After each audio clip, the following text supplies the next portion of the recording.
Hello, I'm Essay, your AI essayist. Please note that all content, audio and video in this presentation are AI generated.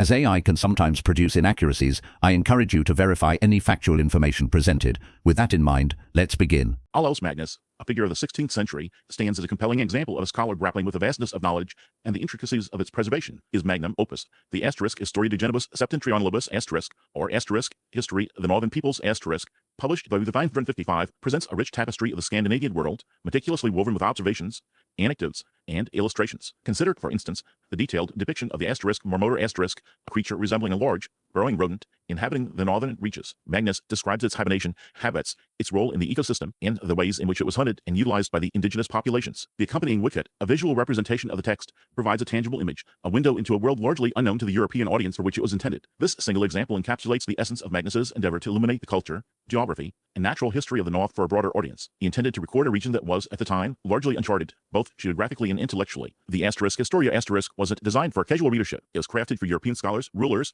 and those interested in the emerging field of natural philosophy. It aimed to offer comprehensive understanding of Scandinavia, a region then perceived as remote and mysterious. The stated goals, outlined within the work itself, were ambitious: to document the customs, beliefs, and natural environment of the northern peoples, to preserve this knowledge for posterity. Magnus sought to cover prevailing misconceptions and provide a more accurate, detailed account of the region. He wanted to establish a foundation of knowledge about the North, a region increasingly relevant to European politics and trade. The context of the Historia's creation is crucial to understanding its significance. The 16th century was a period of immense upheaval in Scandinavia. The shifting political landscape, marked by the rise of powerful kingdoms and the decline of the Hanseatic League, created a sense of flux. The Reformation, with its profound impact on religious and social structures, further destabilized the region. The author himself, Olaus Magnus, lived in exile, a consequence of his staunch Catholicism during the Reformation. This exile shaped his perspective, lending a sense of urgency to his work. He was driven by a desire to preserve a cultural heritage he felt was threatened by religious and political changes. He sought to document the traditions and knowledge of a world that was, in his view, vanishing. The Historia is often viewed through a lens that emphasizes its fantastical elements and perceived inaccuracies. The inclusion of mythical creatures, exaggerated descriptions, and anecdotal accounts has, at times, led to its dismissal as a reliable historical source. However, such a perspective overlooks the significance of the work's methodology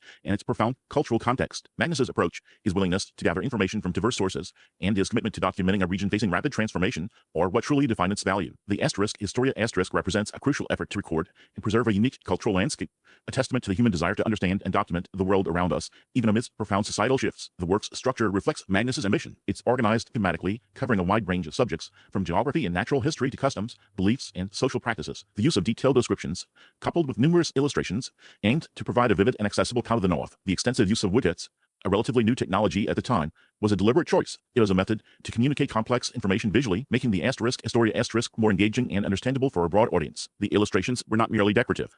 They were integral to the narrative, providing visual evidence and enhancing the reader's comprehension of the text. The Historia offers a wealth of information, providing a unique perspective on the lives of the northern peoples. Magnus's work is not a mere chronicle. It is a compilation of knowledge, carefully collected and presented to inform and enlighten. He addresses the challenges of documenting a region with limited literacy, relying on oral traditions and first-hand accounts. He was acutely aware of the difficulties inherent in gathering and verifying information, especially from a region with limited pre-existing written records. He sought to overcome these obstacles through careful observation, detailed descriptions, and the use of multiple sources. The work's enduring legacy lies in its comprehensive scope and its attempt to capture the essence of a specific time and place. It provides invaluable insights into the cultural, social, and natural history of Scandinavia during a period of significant change. The Historia is a reminder of the importance of preserving knowledge, even when faced with the challenges of limited resources and shifting social landscapes. It's a testament to the human capacity for observation, documentation, and the enduring desire to understand the world around us. The Historia stands as a monument to the spirit of inquiry, a testament to the value of preserving cultural heritage, and a crucial contribution to the intellectual landscape of the 16th century. It serves as a vivid illustration of the challenges and triumphs of early ethnographic and geographical scholarship. The work's value, therefore, rests not solely on the accuracy of every detail, but on its comprehensive attempt to document and understand a world on the cusp of change. The Historia de Gentibus Septentrionalibus presents a fascinating study in the methodologies of knowledge acquisition and dissemination, reflecting the intellectual currents of the Renaissance and the particular challenges inherent in documenting a region largely unfamiliar to the wider European world. Magnus, in compiling his encyclopedic work, faced a significant hurdle: the limited availability of pre-existing written records and the relatively low levels of literacy within the Scandinavian populations he sought to describe. His response to this challenge was multifaceted, employing a combination of observational techniques, interviews, and the meticulous compilation of both first-hand accounts and established classical sources. At the heart of Magnus's approach lay direct observation. He wasn't content with relying solely on the accounts of others. Rather, he aimed to experience the world he described, even if vicariously. This is evident in the vividness of his descriptions, which frequently transcend the dry cataloging typical of earlier geographical and ethnographic works. He sought to convey a sense of lived experience, a quality that sets his work apart. The detailed descriptions of fishing practices, for example, are not merely lists of equipment or techniques. They offer insights into the social organization of fishing communities, the seasonal rhythms of the sea, and the practical knowledge passed down down through generations. These observations, carefully recorded, provided a crucial foundation for the work. Magnus supplemented his first-hand observations with extensive interviews. He actively sought out individuals with specialized knowledge, ranging from experienced sailors and hunters to skilled artisans and miners. These accounts, often obtained through direct questioning and careful transcription,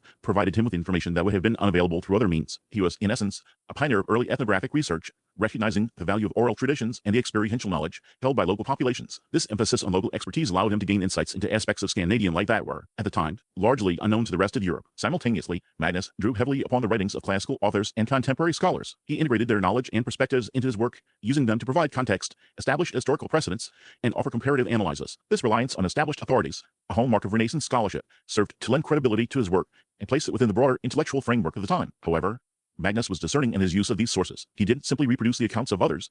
He critically evaluated them, comparing and contrasting different perspectives, and providing his own interpretations. The incorporation of illustrations was another key element of Magnus's methodology. These visual representations, often meticulously crafted, served to enhance the clarity and accessibility of his work. They provided readers with a visual understanding of the subjects described, from the appearance of specific animals and plants to the layout of towns and the details of everyday life. The illustrations helped to bridge the gap between the unfamiliar Scandinavian world and the more familiar settings of the European reader. They provided a tangible dimension to the often abstract descriptions, making the information more engaging and memorable. Magnus's approach to geographical information was also innovative for his time. He compiled detailed maps and charts, incorporating information gathered from various sources, including sailors' accounts, land surveys, and existing cartographic works. These maps, while not always perfectly accurate by modern standards, represented a significant advancement in the understanding of the Scandinavian region. They provided a comprehensive overview of the landscape, including the location of settlements, the course of rivers, and the distribution of natural resources. This geographical focus was crucial to his overall aim of providing a holistic understanding of Scandinavia. The challenges of verifying information, however, were ever present. Magnus, working in a time before standardized scientific methods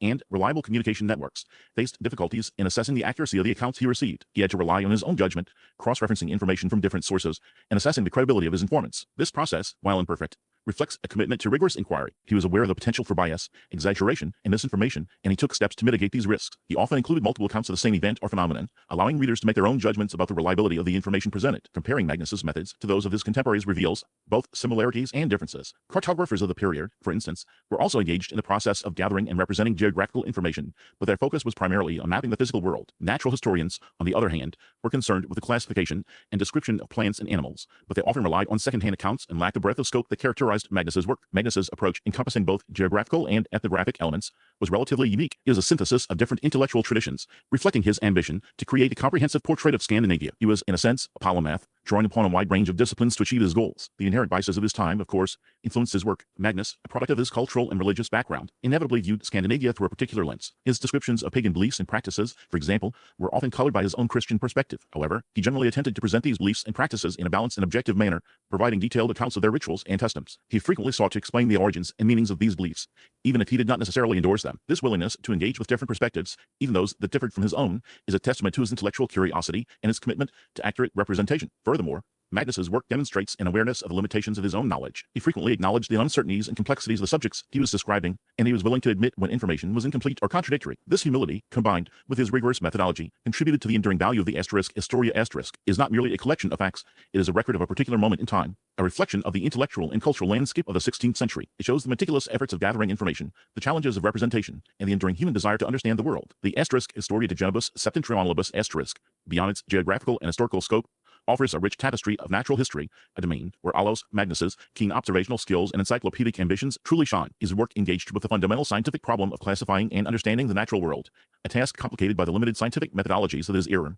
the pervasive influence of folklore, and the inherent challenges of observing and documenting a vast and diverse environment. Magnus's approach, while rooted in the traditions of classical bestiaries and herbal texts, was distinguished by his direct engagement with the subject matter and his commitment to empirical observation, even if he often blended such observations with accounts derived from local traditions and hearsay. This blend, while presenting challenges to modern readers, provides invaluable insight into the intellectual climate of the 16th century and the evolving understanding of the natural world. Magnus's descriptions of animals, plants, and minerals are not merely cataloging exercises. They represent attempts to grapple with fundamental questions about the organization and properties of the natural world. He endeavored to understand the relationships between species, the habitats in which they thrived, and the uses to which they could be put. His methodology involved a combination of first-hand observation, interviews with local inhabitants, and the synthesis of information from various textual sources. This eclectic approach, while reflecting the limitations of his time, also reveals a remarkable intellectual flexibility and a genuine curiosity about the world around him. Consider, for instance, his detailed accounts of Arctic flora and fauna, a region then largely unknown to the broader European scientific community. Magnus's descriptions of the animals inhabiting these harsh environments, such as the walrus, provide a fascinating glimpse into the challenges and triumphs of early natural history. He meticulously detailed the walrus's physical characteristics, its behavior, and its utility to the indigenous populations. He discussed the walrus's tusks,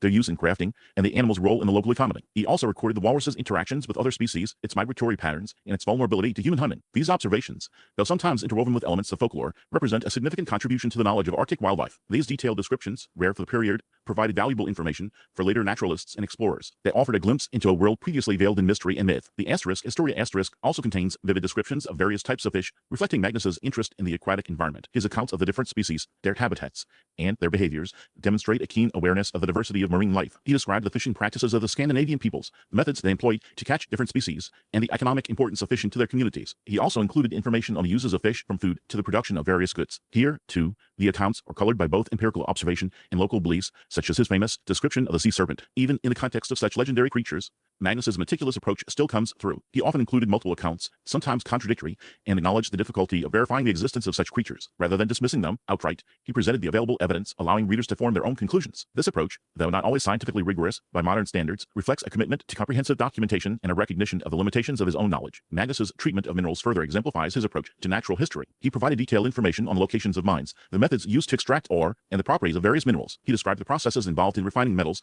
their uses in various crafts, and their economic significance. His descriptions of mining practices offer a valuable insight into the technological and economic landscape of the 16th century. He described the hazards faced by miners, their working conditions, and the social organization of mining communities. He also included information on the various types of ores and minerals, their identification, and their uses in medicine and other fields. This focus on the practical applications of natural resources reveals Magnus's interest in the intersection of science, technology, and society. The challenge for modern readers, of course, lies in separating fact from fiction in Magnus's accounts. The pervasive influence of folklore and myth often blurs the lines between observation and imagination. He drew from a wide range of sources, including classical authors, local traditions, and his own observations. This method, while comprehensive, often resulted in a mixture of accurate descriptions and unsubstantiated claims. He was influenced by the prevailing intellectual currents of his time, including the belief in the interconnectedness of all things and the importance of symbolic interpretation. These influences shaped his presentation of natural phenomena, leading to a blend of scientific observation and allegorical interpretation. Comparing Magnus's natural history to that of contemporary works reveals both his contributions and limitations. His Historia surpasses many of the conventional bestiaries and herbal texts of the time in its breadth and detail. These earlier works tended to focus on symbolic interpretations and moral lessons,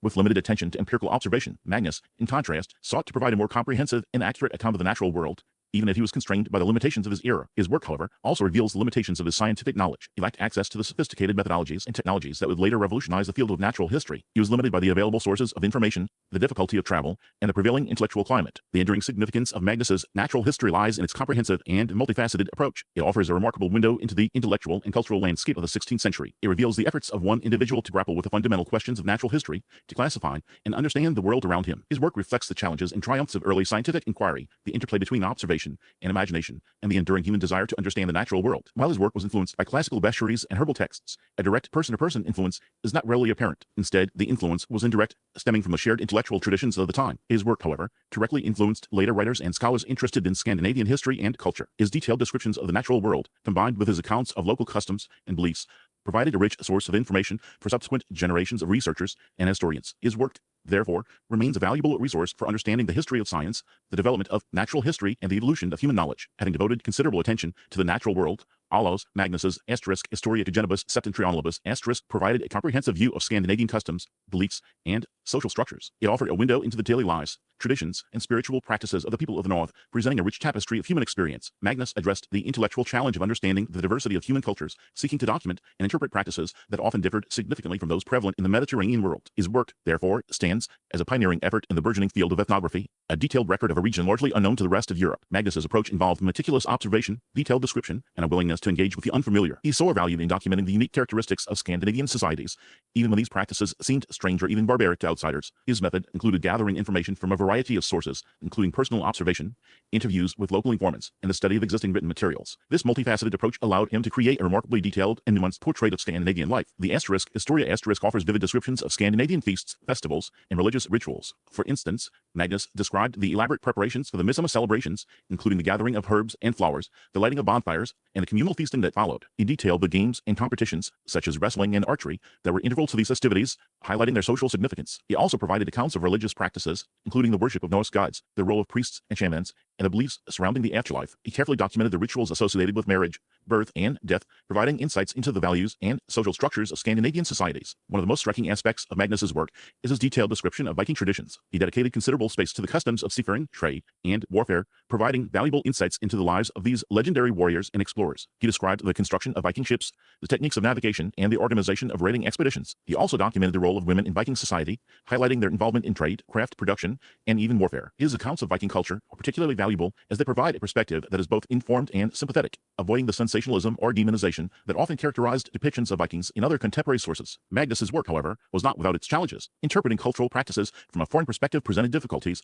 as he had to navigate the complexities of translating unfamiliar concepts and customs into a language and framework understandable to his readers. He acknowledged the limitations of his own understanding, often expressing his uncertainty about the meaning or significance of certain practices. Despite these challenges, he strove to present an objective and accurate account of Scandinavian life, avoiding the biases and prejudices that often colored European perceptions of the North. Magnus's work can be compared to that of contemporary ethnographers and historians, though the field of ethnography as a distinct discipline did exist. For example, the work of the Spanish chronicler Bartolomé de las Casas, who documented the customs and beliefs of indigenous peoples in the Americas. Both Magnus and las Casas shared a commitment to detailed observation, careful documentation, and a willingness to engage with the unfamiliar. They sought to understand the diversity of human cultures, challenging the Eurocentric biases that dominated intellectual discourse at the time. Magnus's work, however, was more focused on the documentation of a specific region and its customs, while las Casas's work also served as a powerful critique of colonialism and the exploitation of indigenous peoples. The Historia directly influenced later writers and scholars, particularly those interested in Scandinavian history and culture. His detailed descriptions of the natural world, combined with his accounts of local customs and beliefs, provided a rich source of information for subsequent generations of researchers and historians. The book impacted the development of Nordic studies and the construction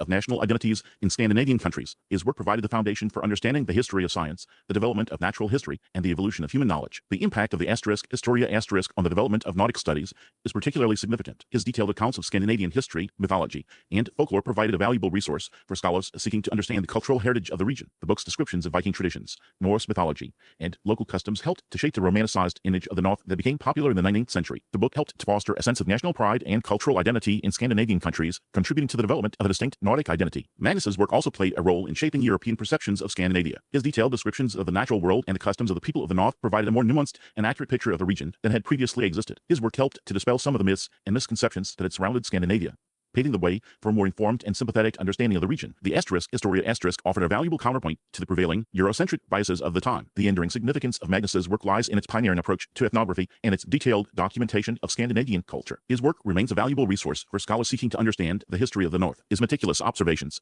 detailed descriptions, and willingness to engage with the unfamiliar provide a rich and nuanced portrait of Scandinavian life. The Historia de Gentibus Septentrionalibus stands as a landmark achievement, a testament to Olaus Magnus's intellectual curiosity and his dedication to chronicling the world around him. His magnum opus, a work of remarkable scope and ambition, transcends simple categorization. It functions as a pioneering work of ethnography, natural history, and cultural documentation. It is a rich tapestry woven from observations, anecdotes, and a deep engagement with the Scandinavian world. The book's enduring value stems from its multifaceted nature, its ability to illuminate a specific time and place while simultaneously offering insights into the human condition. To fully appreciate Magnus's contributions, one must understand the context in which he labored. The 16th century was an era of burgeoning exploration, intellectual ferment, and significant cultural exchange. The printing press had revolutionized the dissemination of knowledge, allowing for the wider distribution of books and ideas. The burgeoning scientific revolution began to challenge established paradigms with a renewed emphasis on observation and empirical evidence. Magnus, situated within this dynamic environment, embraced the spirit of inquiry. He sought to document the natural world, the customs of the people, and the history of the Scandinavian region. His approach, while inevitably shaped by the limitations of his time, exemplifies a commitment to detailed observation and comprehensive documentation. Magnus's work provides a valuable lens through which to examine the evolution of cross-cultural understanding. His willingness to engage with the unfamiliar, to record the practices and beliefs of a region often viewed with suspicion or indifference by the rest of Europe, represents a significant step toward a more inclusive and nuanced understanding of the world. His descriptions of the Sami people, their customs, and their relationship with the natural environment, for example, provide an invaluable record of a culture that was and continues to be marginalized. Magnus's meticulous documentation of their traditions, beliefs, and practices reveals a respect for cultural diversity that was uncommon during his era. This approach anticipates the challenges of cross-cultural understanding. It underscores the importance of preserving cultural heritage. It highlights the need for empathy and recognition of the inherent value of different ways of life. The Historia is more than a collection of observations. It is a meticulously crafted narrative, a work of art in its own right. Magnus's vivid prose, his attention to detail, and his willingness to incorporate diverse sources from folklore to first-hand accounts create a compelling and engaging reading experience. His illustrations, which accompany the text, further enhance the book's appeal. They provide a visual record of the Scandinavian world. The illustrations, rendered with remarkable skill, depict everything from the flora and fauna of the region to the daily lives of its inhabitants. The images serve to complement the written descriptions, offering readers a richer and more immersive understanding of the subject matter. The impact of Magnus's work extended beyond the realm of scholarship. It played a significant role in shaping European perceptions of Scandinavia. Prior to the publication of the Historia the region was often viewed through a lens of myth and legend. The people of the north were often portrayed as fierce barbarians or exotic figures. Magnus's detailed descriptions of the natural world and the customs of the people provided a more nuanced and accurate understanding of the region. His work helped to dispel some of the myths and misconceptions that had surrounded Scandinavia, paving the way for a more informed and sympathetic understanding of the region. The book presented a counterpoint to the prevailing Eurocentric biases of the time. It challenged the notion of a monolithic European identity. It offered a more inclusive vision of the world. Magnus's legacy is multifaceted. His work has been a vital resource for historians, anthropologists, and scholars of Scandinavian studies for centuries. His detailed observations, his meticulous documentation, and his willingness to engage with the unfamiliar have provided invaluable insights into the history and culture of the North. His work continues to inspire new research and to inform our understanding of the past. The Historia stands as a testament to the power of human curiosity, the importance of cultural preservation, and the enduring value of cross-cultural understanding. It is a reminder that the study of the past is essential for understanding the present and for shaping a more inclusive and just future. Magnus's work, while not without its limitations, represents a significant contribution to the development of scientific inquiry. His focus on observation, his meticulous documentation, and his willingness to engage with diverse sources prefigure the scientific method. His work lays the groundwork for future generations of scholars. His approach,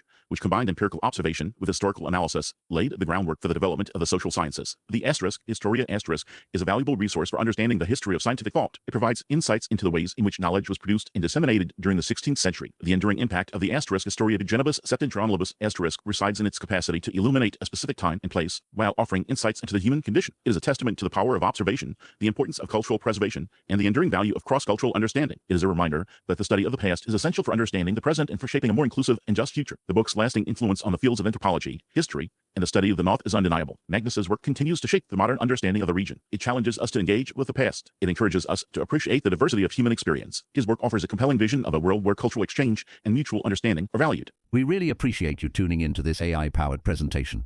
Our goal is to push the boundaries of AI in content creation, and your input is invaluable. If there's a particular subject you'd like to see us tackle next, or if you have suggestions on how we could fine-tune our AI's creative prompts, please don't hesitate to leave your ideas in the comments section. We're excited to bring you more unique content very soon.